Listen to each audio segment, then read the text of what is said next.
Bueno, buenos días a todos, ¿cómo están? Bienvenidos una vez más a la clase de laboratorio de hardware. Recuerden, mi nombre es Hugo Arcuri, soy su profe. Se los repito todas las clases para que se acuerden de mí. Así que en la clase de hoy vamos a hablar de aquellos dispositivos no críticos. ¿Se acuerdan que en la clase anterior habíamos mencionado el concepto de hardware? Y dentro de ese concepto de hardware se bifurcaban dos conceptos más: el hardware crítico, que es el esencial para que un equipo informático funcione, y el hardware no crítico. En el caso de esta clase vamos a ver elementos de hardware no crítico, ¿sí? Vamos a esconder esta barrita de acá, ahí está, y vamos a comenzar, ¿sí? En primer lugar, se le llaman periféricos, ¿sí? Los periféricos son elementos de hardware no críticos, obviamente, que, como la palabra lo indica, periferia, tiene que ver con que se anexan alrededor del sistema informático. ¿Sí? Cuando hablo del sistema informático me refiero al equipo físico, ¿sí? En este caso. Y nosotros sabemos que es un componente no crítico, ¿sí? Siempre cuando escuche la palabra periférico es un componente de hardware. Componente no crítico es un accesorio que aporta mucho más interacción. No es lo mismo una computadora que funciona como un servidor, ahí que la tengo en mi casa o en una empresa, y otra cosa es un equipo que yo tengo un mouse, un teclado, una impresora, una cámara web. Obviamente el usuario va a tener muchísima más interacción con ese equipo que con el anterior. Y también todo periférico se conecta, ¿sí?, directo o indirectamente a la placa madre, ¿sí?, de forma interna o de forma externa. Si hablamos de componentes internos, están conectados a la placa madre. Si hablamos de componentes externos, como por ejemplo un mouse, yo lo conecto al puerto USB, pero ese puerto USB está soldado a mi placa principal, a mi placa madre. Así que indefectiblemente cualquier dispositivo que yo conecte, cualquier periférico, va a ser conectado a la placa principal o a la placa madre. Hay cuatro tipos de periféricos, mejor dicho, de clasificaciones. Pueden encontrar en internet más o menos, pero a mí me gusta pensar que hay dispositivos de entrada, hay dispositivos de salida, hay dispositivos de comunicación y hay dispositivos de entrada o salida, o de mixtos, o de almacenamiento. Vamos a empezar con el primero. Periféricos de entrada son aquellos que permiten el ingreso de datos al equipo informático, ¿sí? El usuario puede no solamente ser un dato, puede ser una instrucción a través de un mouse, ¿sí?, o una imagen a través de una cámara web, ¿sí? Es un dato que está ingresando de alguna manera, por algún medio, a la computadora. Vamos a ver ejemplos. Bueno, ustedes conocen periféricos de entrada, ¿sí?, teclado, mouse de diferentes tipos, cámaras webs, ¿sí?, escáner. Esto casi ni se usa, pero y está siendo reemplazado por el teléfono celular, pero muchas empresas o instituciones lo utilizan. Un micrófono que puede ser conectado tanto a la placa de audio de la computadora, o sea, la entrada de audio de la máquina, o por USB. Hoy por hoy hay muchísimos micrófonos que se conectan vía USB. Los que hacen streaming, los que son youtubers, por lo general usan micrófonos USB, salvo que compran micrófonos profesionales y los conecten a alguna placa de audio profesional. Después tenemos, por ejemplo, la entrada táctil o la huella digital. No todos los equipos tienen este dispositivo de entrada, pero muchos de gama alta lo tienen. De hecho, también se puede agregar por USB un lector de huellas, aparte del convencional que uno puede encontrar en una computadora, una laptop principalmente. Después tenemos lápiz óptico, ¿sí? Los diseñadores lo utilizan mucho, ¿sí? Los que hacen ilustraciones digitales usan paneles ópticos para poder dibujar. Acuérdense que es imposible dibujar con el mouse, es necesario tener un panel óptico, y bueno, hay diferentes tipos. y es un dispositivo de entrada, obviamente. Y el famoso joystick, que podemos conectar de dos maneras. Lo podemos conectar si es una computadora de escritorio, al famoso Game Port que está atrás en la salida de audio, entradas y salidas de audio. Tenés el Game Port, que es una especie de conector tipo trapecio, ¿sí? Que tiene algunos años, o puede ser conectado por USB también. Hoy el USB está tomando mucho más auge en el aspecto multimedia también. Y también podemos tener una pantalla táctil, ¿sí? Si nuestro laptop tiene esta conectividad y tiene esta tecnología, podemos usar lo táctil como un dispositivo de entrada, ¿sí? Lo mismo con nuestros celulares. Las pantallas de nuestros celulares son mixtas, son de entrada y de salida. Por un momento me están mostrando la información y por otro momento están ingresando datos u órdenes a través del dedo y de gestos de los dedos. Entonces, estos son los dispositivos de entrada. Dispositivos o periféricos de salida, aquellos que permiten el egreso de los datos, información, ¿sí? Del equipo informático hacia afuera. Bien, ¿cuáles son ejemplos? Bueno, ustedes conocen monitor, el proyector, ¿sí? El proyector es un dispositivo de salida. ¿Por qué? Porque se conecta al puerto de salida de video de la computadora. Todas las computadoras tienen una salida de video, ¿sí? Que puede ser VGA, que puede ser DVI, que puede ser HDMI, ¿sí? Son diferentes tecnologías que admiten diferentes resoluciones. La última es la que ofrece más calidad en sus diferentes versiones, y que a través de ese puerto envían los datos afuera. Puede ser conectado a un proyector, puede ser conectado a un televisor, ¿sí? Fíjense la diferencia, el mismo puerto, distintos periféricos. En mi computadora el puerto HDMI es un puerto de salida. En mi televisor el puerto HDMI es un dispositivo o periférico de entrada. Entonces fíjense la diferencia, es el mismo puerto, ¿sí? El mismo puerto con diferentes utilidades, uno de entrada y uno de salida. Bien, ¿qué más tenemos? Una impresora, o sea, transmite los datos a través de papel, a través de impresiones. Parlantes, es a través del sonido, donde la información binaria se transforma a través de la placa de audio y lo envía de forma audible hacia el exterior, ¿sí? Bien, periféricos de almacenamiento. Estos son los que permiten el guardado o la conservación de los datos del equipo informático. Y pueden ser internos o externos también. Vamos a ver algunos. Bueno, tenemos los famosos SDD o los... no se le llaman discos sólidos. Está mal decir disco sólido porque ahí adentro no hay ningún disco. Es como llamarle disco a una memoria RAM. No le decimos disco a una memoria RAM. Así que, de hecho, si ustedes buscan en Mercado Libre o en otras tiendas digitales, los van a encontrar publicados también como disco sólido, por empresas y por tiendas que quieren vender sus productos, los publican de esa manera. Y está mal, porque en realidad dentro de eso no hay un disco, hay una plaqueta con circuitos. Es más relacionable con una memoria RAM que con un disco en sí. Tenemos estas variedades, el convencional, ¿sí? Que es este cuadradito o rectangulito, y este de acá, el más finito, que es la versión M2, que es mucho más veloz que el otro convencional, que es por SATA 3.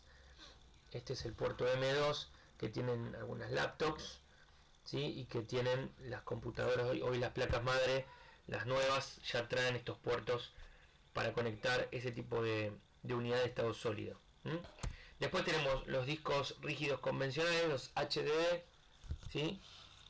Que también se conectan por SATA 3, y obviamente sí, estos son discos porque tienen un disco interno. Cuando veamos discos rígidos, vamos a ver internamente cómo están compuestos, cómo funcionan, qué diferencia hay entre estos dos.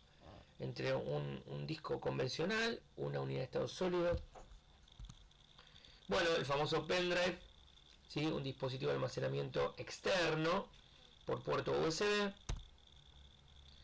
Disco externo, ¿sí? Este puede ser, esto es lo que ustedes están viendo acá, en realidad es una cajita que adentro está el disco, que puede ser uno como este, de tamaño pequeño, como el de las netbooks, o uno como este también.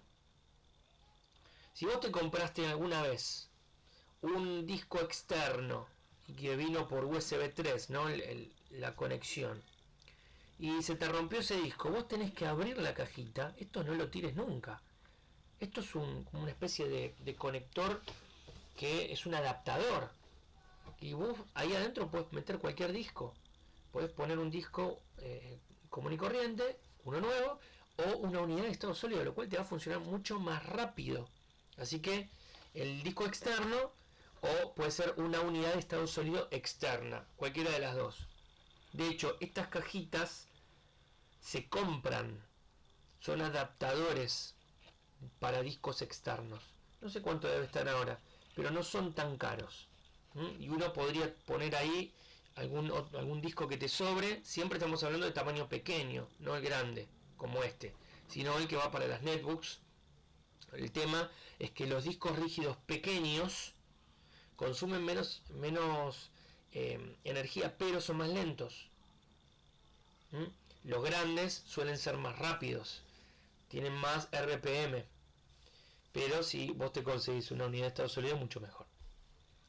¿Qué más tenemos en dispositivos de salida? Bueno, de almacenamiento, las memorias. Esto está desapareciendo, pero bueno, como todavía hay cámaras digitales profesionales que usan tarjeta de memoria, se sigue utilizando este tipo de puertos en las computadoras, las laptops principalmente, aunque tenemos adaptadores también USB. Bien, y lo último, periféricos de comunicación, aquellos que permiten el envío y la recepción de datos a través de mi computadora, ¿sí? Puede ser de computadora a computadora o de computadora a algún dispositivo de red específico. Vamos a ver algunos. Tenemos el famoso modem, ¿sí? Ustedes son jovencitos, pero cuando vos las primeras veces que te conectabas a internet o llamabas a alguna compañía y esa compañía te traía el modem, no tenías conectividad Wi-Fi, no venía con esa tecnología, se conectaba directamente a la computadora y chao. Si vos querías expandir ahí tu conexión, tenías que comprar algún adaptador inalámbrico que emitiera la señal inalámbrica, ¿sí? Y lo conectabas al modem, ¿sí? El modem solamente era un modulador y un demodulador de esa señal analógica digital, y que te permitía conectarte a internet con 1, 2 o 3 equipos conectados por cable directamente. Después aparecieron los hubs con H. Estos son como, a ver, pensarlo así, como una zapatilla. ¿Viste esas zapatillas que vos conectás a la corriente y conectás el cargador, el microondas, la heladera y todo, que va a explotar en cualquier momento? Bueno, esto es algo parecido. ¿Qué hace la zapatilla electrónica o eléctrica? Vos, supongamos que tenés 3 tomas. Vos ponés en uno el cargador de tu teléfono y en el segundo no pones nada, pero yo te pregunto, ¿ahí hay corriente o no? Aunque no esté conectado a nada. Sí, hay corriente igual. De hecho, vos pones el dedo, un palito o un fierrito en alguno de los orificios y te va a dar una patada, te va a dar una descarga de 220. ¿Por qué? Porque la energía va siempre en todo el circuito, aunque no tenga conectado todas los tomas con diferentes dispositivos. Acá pasa lo mismo. La señal de internet va a todos los puertos, ¿sí? En este caso hay 1, 2, 3, 4, 5, 6, 7, 8 puertos. Entonces, cuando hay una conexión, la conexión va a preguntar en cada puerto hasta que encuentra la computadora conectada a la cual tiene que enviarle los datos. Esto fue reemplazado por los switch. Los switch físicamente parecieran iguales, pero son switch inteligentes, son conmutadores. ¿Qué quiere decir? Viste que lo que es un conmutador, vos llamás a un lugar y te dice, si quiere hacer tal cosa, presione 1, si quiere hacer tal otra, presiona 2. Son conmutadores automáticos. Antes había una persona en un conmutador y te atendía y decía, sí, yo quiero hablar con la oficina 4, un momentito por favor, y apretó un botón y enviaba la señal directamente a la oficina correcta, no a todas las oficinas. Esto hace lo mismo, ¿sí? Es inteligente, quiere decir que cuando hay una conexión de una computadora a otra, no está preguntando en cada puerto, sino va al puerto correspondiente. Obviamente tenemos la mejor versión, que es la de los routers, las que nosotros tenemos. De hecho, vos contratás a una compañía de internet y ya viene se le llama modem router, o router involucra todo, porque no solamente te ofrece conectividad a internet, te ofrece también la conectividad Wi-Fi y te ofrece también algunos puertos de salida de atrás para que puedas conectar otros equipos u otros dispositivos. Bien, tenemos también la tecnología Bluetooth, ¿sí?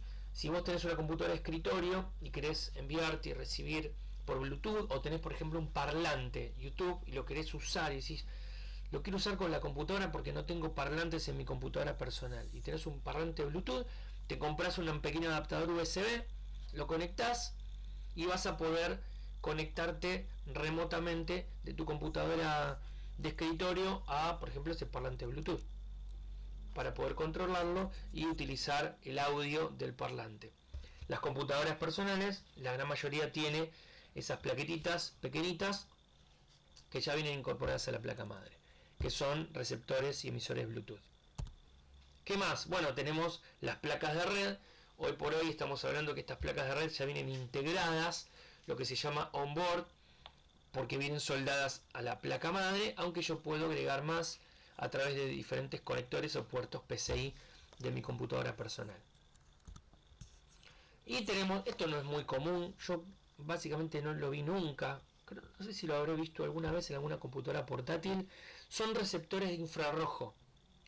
La verdad que no sé cuál sería el uso más común del infrarrojo, más que nada usar algún tipo de control remoto, quizás para controlar algún tipo de programa especial, o quizás una computadora diseñada para video o para recepcionar video. La verdad que no lo sé, pero existir existe. Son receptores infrarrojos, así como puedes tener un teléfono, no pero puedes tener un teléfono con sensor infrarrojo también. Es una posibilidad de conexión inalámbrica. Bien, ahora quiero dejarte estas imágenes, porque de hecho yo quiero que hagas alguna investigación sencilla. ¿A qué refieren estas imágenes? Míralas bien, las puedes buscar en internet. Quiero que investigues a qué se debe. Fíjate que hay una luz ahí, una luz que está iluminando. En la primera está iluminando la computadora, en la segunda está iluminando la computadora, algún dispositivo USB, como que toma la luz. Y fíjate la simbología de acá, Wi-Fi, un medidor. Así que te dejo esta inquietud y luego yo voy a publicar en Classroom una actividad para que vos puedas investigar a qué se refieren estas dos imágenes, ¿sí? Así que eso ha sido todo por hoy. Espero que no te hayas dormido y nos vemos la próxima clase. Próximamente voy a publicar en Classroom el día, la hora, ¿sí?, de conexión virtual vía Meet, ¿sí? Así que estate atento porque en cualquier momento lo publico. Te mando un saludo.